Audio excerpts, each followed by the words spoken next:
Baik, Assalamualaikum. Salam sejahtera, salam GBN, salam Malaysia dan salam kuasa ketiga. Ya. Jadi hari ini saya akan buat satu live pendek, ya, ringkas, dan kemudian menjawab soalan anda. Ya, jadi jika anda ada soalan, anda boleh mula bertanya sekarang, dan sebaik selepas saya habiskan penghujahan saya akan menjawab seberapa banyak soalan yang boleh. Okay. Jadi hari ini saya hendak ulas sedikit kenyataan seorang orang kata dia pakar strategik lah, saya kurang yakin dengan benda ni. Pakar strategik DAP, iaitu Liu Chintong, ya, yang cuba memberi gambaran,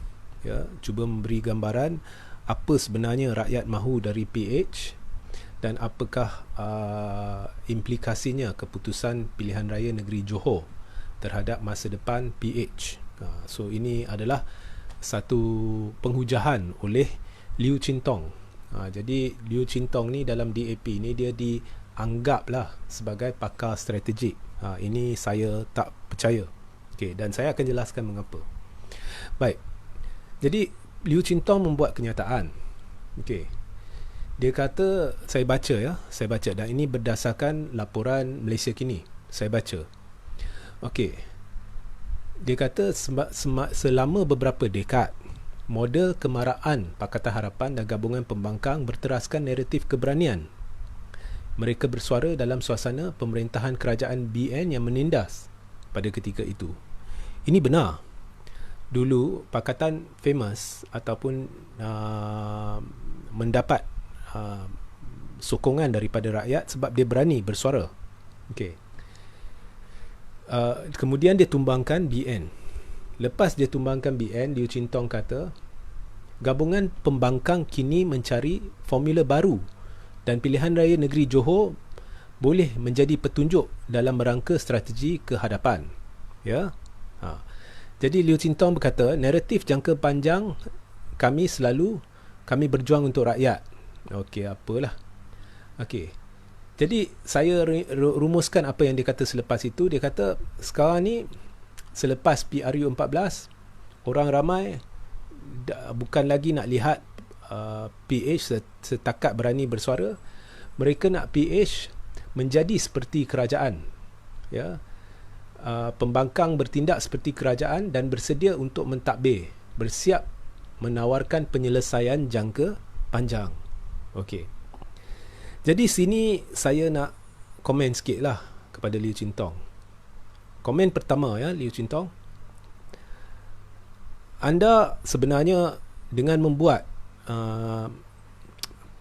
hujah-hujah ini, anda sengaja cuba memutarbelit keadaan dan cuba mengalihkan perhatian rakyat daripada hakikat bahawa Pakatan Harapan bukan lagi dikira pembangkang, ya, dan adalah satu pembohongan. Rakyat mengharapkan agar Pakatan Harapan bertindak seperti kerajaan dan memberikan penyelesaian. Ini satu pembohongan. Sebabnya rakyat marah dengan Pakatan Harapan, ya, atas dua sebab. Sebab pertama, Pakatan Harapan memasuki MOU bersama kerajaan. Now ini kita faham, ini adalah atas titah yang di-Pertuan Agong untuk memastikan berlaku kestabilan politik, dan titah ini dikeluarkan selepas Ismail Sabri dilantik sebagai Perdana Menteri. Jadi tuanku nak kestabilan dan Pakatan Harapan telah memasuki MOU. Jadi dari satu sudut, MOU ni adalah satu perkara yang baik yang boleh memastikan kestabilan, ya, di mana di dalam MOU jelas dinyatakan bahawa perkara paling asas dan paling utama MOU ni ditandatangani adalah untuk kestabilan politik, agar pilihan raya boleh dielakkan selagi krisis penyakit tidak ditangani sepenuhnya. Okey. Tetapi kita lihat menerusi tingkah laku PH, menerusi tingkah laku kerajaan Barisan Nasional, khususnya Barisan Nasional, mereka tidak langsung berniat untuk mematuhi asas kepada pembentukan MOU tersebut, iaitu menjamin kestabilan politik bagi mengelakkan pilihan raya selagi wabak penyakit atau krisis kesihatan belum ditangani sepenuhnya. Ini terbukti apabila mereka terus-menerus bercatur tak tentu hala seperti dulu-dulu selepas langkah Sheraton, sehingga menumbangkan kerajaan sendiri di Melaka.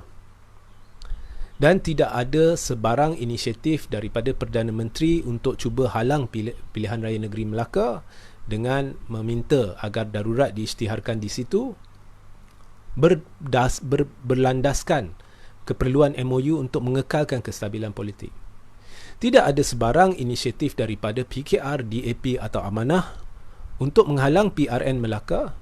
Malah pengerusi gabungan yang diwakili oleh DAP, PKR dan Amanah, iaitu Pakatan Harapan, pengerusinya Anwar Ibrahim memuji-muji empat adun yang bertindak menyastabilkan kerajaan negeri, di mana dua daripada adun ini adalah daripada kerajaan Barisan Nasional, adun Barisan Nasional, dan Anwar mempelawa mereka masuk ke dalam Pakatan Harapan.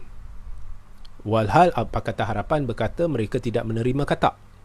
Kemudian mereka spin dan kata, oh ini katak yang berwawasan, berbeza, boleh terima. Ya, PKR lah dia kata begitu. Dan nampak di situ PH nak kempen tak tentu hala bagi pilihan raya. Mereka tak ada masalah dengan pilihan raya. Kerajaan Ismail Sabri tak ada masalah dengan pilihan raya. Ada elemen-elemen di dalam kerajaan Ismail Sabri, iaitu kluster mahkamah yang mencetuskan pilihan raya, yang bersetuju dengan pilihan raya, dan malah Zahid Hamidi iaitu Presiden UMNO lah yang mencadangkan pilihan raya. Dan perkara ini berterusan di Sarawak. Ya, tidak ada usaha untuk halang pilihan raya negeri Sarawak dengan melanjutkan darurat.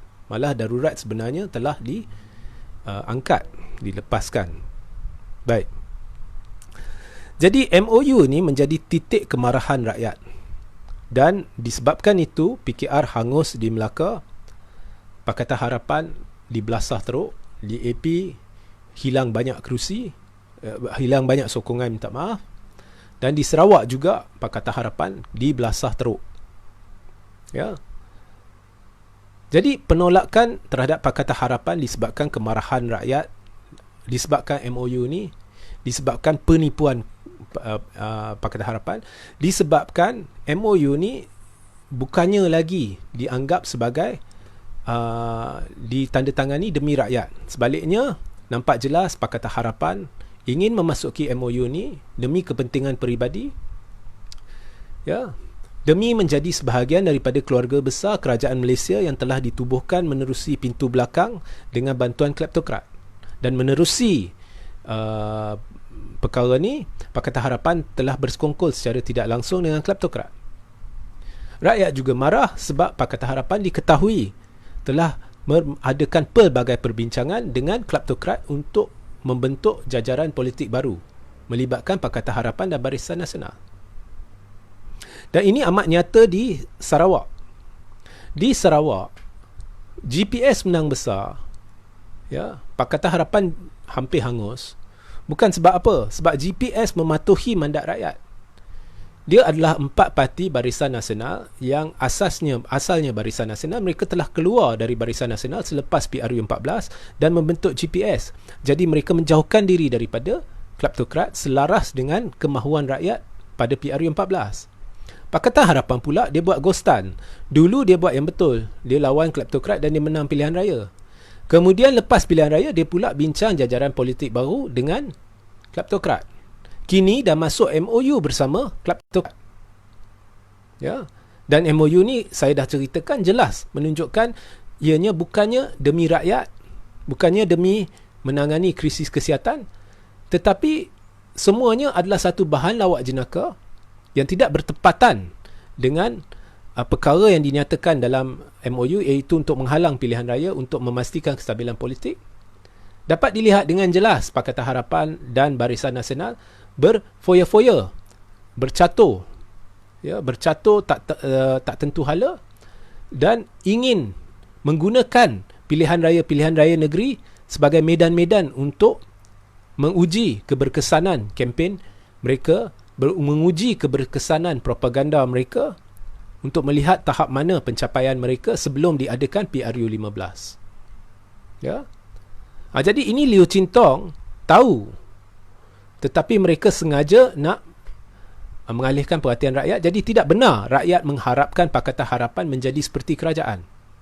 Dan di situ juga saya nak betulkan, bagaimana Liu Chintong boleh terfikir rakyat nak mengharapkan Pakatan Harapan menjadi seperti kerajaan, sedangkan rakyat tahu sekarang ni Pakatan Harapan boleh dianggap sebagai sebahagian, dah menjadi pun sebahagian daripada keluarga besar kerajaan keluarga Malaysia. Dah menjadi sekutu kleptokrat. Ya. Jadi rakyat sebenarnya meluat, dan itu apa yang saya sebutkan selama ni satu sebab. Sebab kedua, Liu Chintong perlu faham dan dia tahu bahawa penolakan besar-besaran rakyat yang sudah bermula di Sabah sebelum MOU ditandatangani ialah disebabkan penolakan terhadap Anwar Ibrahim dan PKR. Liu Chintong perlu faham bahawa PKR adalah satu parti yang secara tidak langsung terlibat dalam mencetuskan langkah Sheraton apabila 10 ahli parlimen dia keluar dan mengkhianati Pakatan Rakyat Harapan dan membantu puak kleptokrat mencetuskan langkah Sheraton. Dan ini disebabkan ketidakmampuan Anwar Ibrahim, iaitu Presiden PKR, untuk mengawal parti dia sendiri. Dan rakyat lihat kalau Anwar Ibrahim tidak mampu mengawal parti dia sendiri, masakan dia boleh mengawal negara, kerajaan. Rakyat menolak Anwar Ibrahim dan ini jelas di pilihan raya negeri Sabah. Pada ketika itu, Anwar sekali lagi, berkali-kali dia ni suka kelentong berkenaan dengan sokongan terhadap dia. Sekali lagi dia buat press conference dan dia kelentong di Temberang, kononnya dia ada majoriti meyakinkan yang memungkinkan beliau menjadi Perdana Menteri. Dan press conference ini dibuat beberapa hari sebelum pilihan raya negeri Sabah. Tetapi apa yang berlaku di pilihan raya negeri Sabah ialah PKR hampir hangus. Sebaliknya, parti warisannya mendukung perjuangan Tun Dr. Mahathir Mohamad secara terbuka, menunjukkan peningkatan yang jelas dalam prestasi kalau dibanding dengan PRU14. Jadi ini adalah satu tamparan kencang bagi Anwar, dan ada tamparan demi tamparan di Melaka, Sarawak. Tetapi DAP tidak ingin berpijak di bumi nyata. Liu Chintong tidak ingin berpijak di bumi nyata. Masih cuba mengalihkan perhatian rakyat. Jadi rakyat akan makin marah. Masalahnya dengan pakar-pakar strategik DAP ni, mereka masih fikir mereka pakar, tetapi mereka sebenarnya tidak sedar bahawa mereka lah sudah terpincang jauh daripada landasan kebenaran. Kaki mereka tidak berpijak di bumi nyata. Dan Liu Chintong lupa siapakah yang mencadangkan beria-ia nak Pakatan Harapan masuk MOU ni. Siapa? Cuba tanya diri sendiri, adakah Tony Phua yang mencadangkan perkara ni, beria-ia nak masuk MOU ni? Akhirnya kena kat Pakatan Harapan. Dan Pakatan Harapan tidak ingin tarik MOU ni sebab dia nak gunakan Medan Melaka untuk jerat parti-parti yang ada potensi untuk menjadi sebahagian daripada blok kuasa ketiga. Maka sebelum PRU15, disebabkan dalam PRU15 ni blok kuasa ketiga mungkin boleh jadi ancaman kepada Pakatan Harapan, jadi mereka tidak tarik MOU di Johor walaupun mengugut berbuat demikian jika Dun Johor dibubarkan.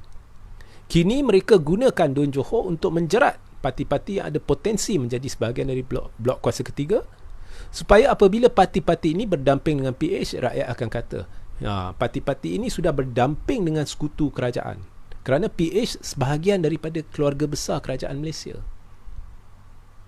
Ya.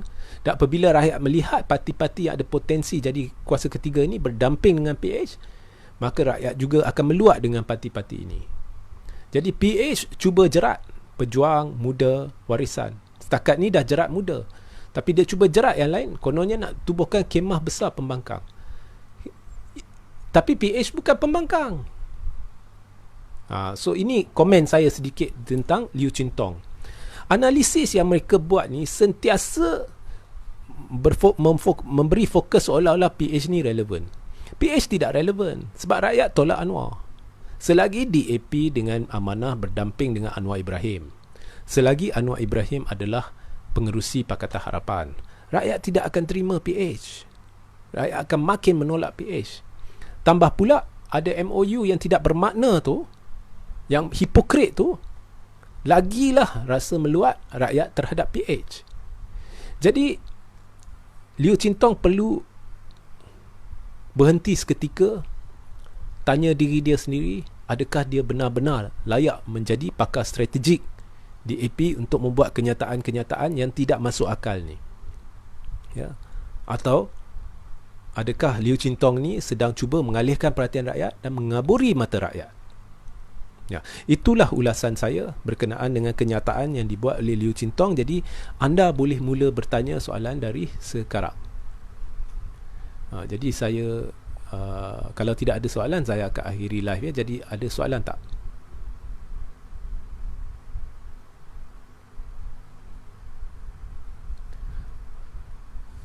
Okey. Selepas Muhammad Sofi Ahmad, dikhabarkan ahli Parlimen Seri Gading akan dicalonkan sebagai MB Johor jika Pejuang menang. Adakah Regi setuju? Siapakah? Saya tidak pasti siapakah ahli Parlimen Seri Gading. Ya, saya tidak pasti siapakah ahli Parlimen Seri Gading. Siapa ya ahli Parlimen Seri Gading, Muhammad Sofi? Baharin Abu Bakar, UMNO BN banyak buat keburukan dari kebaikan. Kenapa masih ada lagi rakyat nak mengundi parti ini? Adakah mereka takut pada perubahan? Saya dah buat ulasan dalam live lepas. UMNO BN sebenarnya tidak menunjukkan sebarang peningkatan berbanding PRU14 jika anda buat analisis dengan betul di Melaka dan juga di Sabah dan juga di Chini, pilihan raya kecil Chini, tidak menunjukkan sebarang peningkatan, malah ada menunjukkan perosotan sedikit, ya. Jadi tidak ada penambahan dalam sokongan terhadap Barisan Nasional. Jebat Selatan, salam RJ. Apa komen Tuan RJ tentang perang antara Mahyadin dengan Zahid? Apakah ini akan mempengaruhi PRN Johor dan apakah ini akan membuka peluang besar untuk blok ketiga? Okey. Mahyadin dengan Zahid, saya tidak kuranglah perang mereka. Yang saya lihat rancak sekarang ialah perang antara Mahyadin atau Muhyiddin dengan Najib. Jadi semalam saya dah letak tulis satu artikel dan saya akan letak di ruang tajuk selepas live ni ya. Selepas live ni saya akan letak artikel-artikel berkaitan di ruang tajuk, jadi anda boleh rujuk. Artikel ni dalam bahasa Inggeris, saya akan terjemah malam ni. Jadi Muhyiddin berkata keadaan kewangan negara ini adalah tidak seperti digambarkan, tidak baik seperti digambarkan, dan dia akan membongkarkan kebenaran. Jadi dalam artikel ni saya bertanya Muhyiddin, memang kita tahu ada yang tidak kena dengan keadaan kewangan negara dan malah keadaan kewangan negara teruk. Jadi Tan Sri tak payah nak bongkarkan. Persoalannya, Tan Sri sekarang memberi persepsi seolah-olah kerajaan La ni yang merahsiakan daripada rakyat keadaan sebenar kewangan negara. Tapi Ismail Sabri baru je jadi Perdana Menteri. Jadi jika keadaan sebenar kewangan negara dirahsiakan, ini bermakna Ismail Sabri hanya membantu Muhyiddin merahsiakannya, sebab krisis kesihatan memuncak di bawah pentadbiran Muhyiddin. Dana berbilion-bilion ringgit telah dipersetujui, dijanjikan kepada rakyat di bawah pentadbiran Muhyiddin, iaitu janji-janji pengagihan dana yang terbesar dalam sejarah di bawah pentadbiran Muhyiddin. Jadi kalau Muhyiddin kata sekarang ni ada keadaan kewangan negara bukan seperti yang digambarkan, persoalannya mengapa Muhyiddin sendiri rahsiakan keadaan sebenar masa pentadbiran beliau? Jangan kata Ismail Sabri yang burukkan keadaan kewangan negara sekarang. Dalam tempoh pendek dia jadi Perdana Menteri. Ya, memandangkan kita tidak diberi situasi sebenar, maknanya Ismail Sabri telah membantu merahsiakan apa yang Muhyiddin sendiri rahsiakan. Jadi persoalannya, mengapa Muhyiddin rahsiakan daripada kita? Mengapa sekarang nak bongkarkan? Kalau bongkarkan jugalah. Mengapa Muhyiddin halang Parlimen daripada bersidang yang untuk membahaskan ordinan darurat seperti mana yang diperlukan bawah Perlembagaan Persekutuan? Jelaskan kepada rakyat dari mana sumber pinjaman dana berbilion-bilion ringgit yang terbesar dalam sejarah yang Muhyiddin telah janjikan di bawah pentadbiran dia. Banyak perkara yang rakyat nak tahu dari Muhyiddin, yang telah memporak-perandakan politik negara, yang telah memudaratkan ekonomi negara, kewangan negara, dan banyak juga yang rakyat nak tahu berkenaan dengan kegagalan kerajaan Muhyiddin untuk menangani krisis kesihatan. Dan kerajaan yang ada sekarang terdiri dari gerombolan yang sama, dan mereka tidak berjaya melakukan apa-apa perubahan yang baik, malah mereka mengeruhkan lagi keadaan. Sekarang ni kerajaan dilihat sebagai melindungi SPRM, dan SPRM pula dilihat seolah-olah melindungi pemimpin-pemimpin kerajaan. Apabila Hamid Bador kata ada rasuah salah guna kuasa melibatkan menteri, SPRM kata itu isu dalaman. Jadi pelabur makin takut nak berurusan dengan kerajaan ini. Pelabur lihat cara kerajaan dilindungi oleh SPRM, jadi dia nak berlabur berbilion-bilion ringgit. Dia tak berani nak berurusan dengan syarikat-syarikat berkait kerajaan, sebab pengerusi syarikat-syarikat ni banyaknya lantikan politik kerajaan, dan lantikan politik kerajaan ni mungkin dilindungi oleh SPRM jika melakukan rasuah, jika melakukan salah guna kuasa. Jadi mereka takut. Jadi keadaan ekonomi makin buruk di bawah pentadbiran Ismail Sabri. Jadi macam mana kita nak harapkan negara kita maju? Ismail Sabri pun tak boleh buat apa-apa, sama macam Muhyiddin. Dia terpaksa bersetuju dengan apa-apa permintaan ahli-ahli parlimen kerana dia terdesak nak sokongan mereka. Jadi bila mereka minta jawatan ni, dia bagi. Bila minta jawatan tu, dia bagi. Itulah yang menyebabkan wujud satu kerajaan yang tidak boleh berfungsi. Itulah sebabnya sekarang ni, sama seperti zaman Muhyiddin, berlaku lantikan-lantikan politik dalam jumlah yang antara yang terbesar dalam sejarah tanah air. Negara mudarat, tapi lantikan demi lantikan dengan gaji tebal-tebal terus berlaku. Dan rakyat melihat benda ni.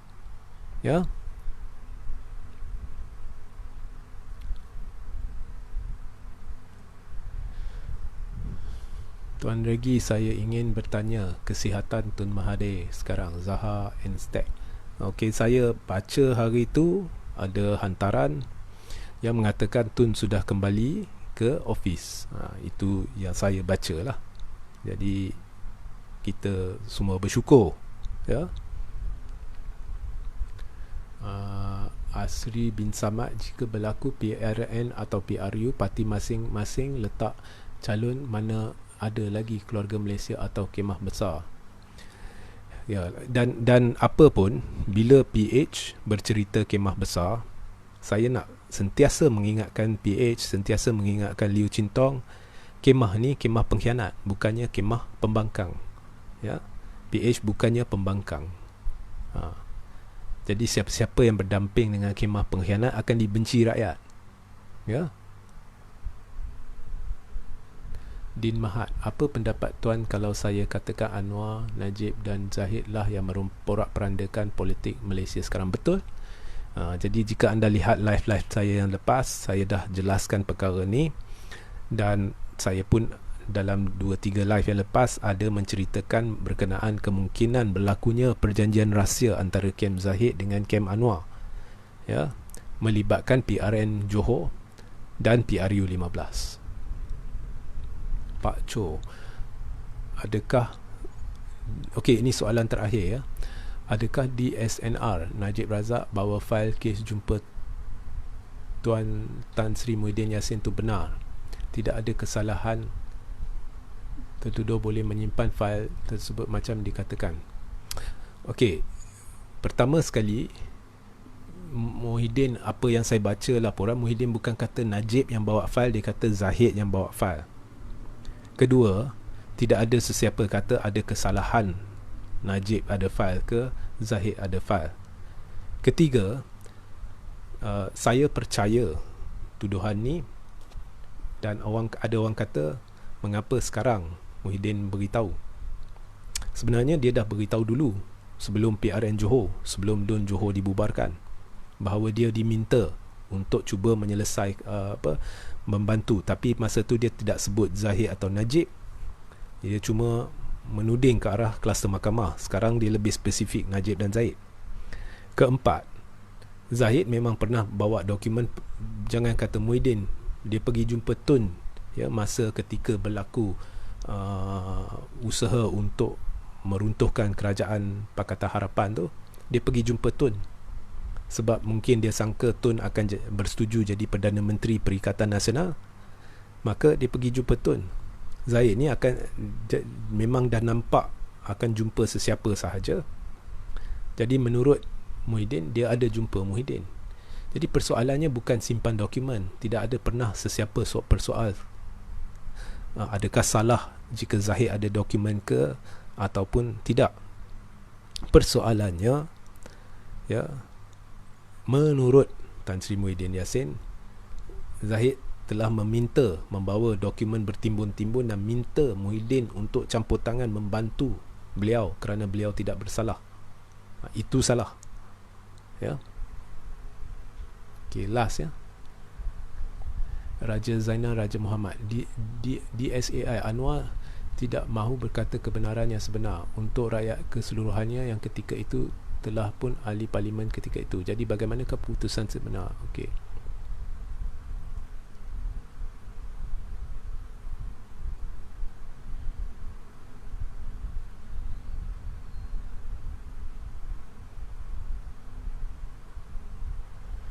Cik Putih Pearl, Mahyadin kenapa tak bagi tahu tahap kewangan negara macam budak-budak ugut? Betul. Itulah yang saya tanya Muhyiddin. Awak kata sekarang keadaan kewangan negara tidak seperti yang digambarkan. Maknanya awak sendiri yang rahsiakan. Jangan kata dalam tempoh pendek ni Ismail Sabri yang menyebabkan keadaan teruk. Sebab pengagihan dana, janji duit, krisis kesihatan paling teruk masa zaman Muhyiddin. Jadi mengapa Muhyiddin sendiri rahsiakan, dan mengapa sekarang nak ugut, nak ceritakan seolah-olah Muhyiddin melakukan sesuatu yang baik demi rakyat, Muhyiddin nak adalah telus, sedangkan Muhyiddin sendiri yang rahsiakan daripada kami. Itu persoalan dia. Okey, jadi setakat itu sahajalah. Jadi jangan lupa ya, selepas ini saya akan letak link saluran Telegram saya, saluran Regi Jesse Ritaudin di bahagian tajuk, sertai saluran Telegram saya, dan sentiasa rujuk laman thethirdforce.net. Sehingga kita berjumpa di lain masa. Assalamualaikum, salam sejahtera, salam GBN, salam Malaysia dan salam kuasa ketiga.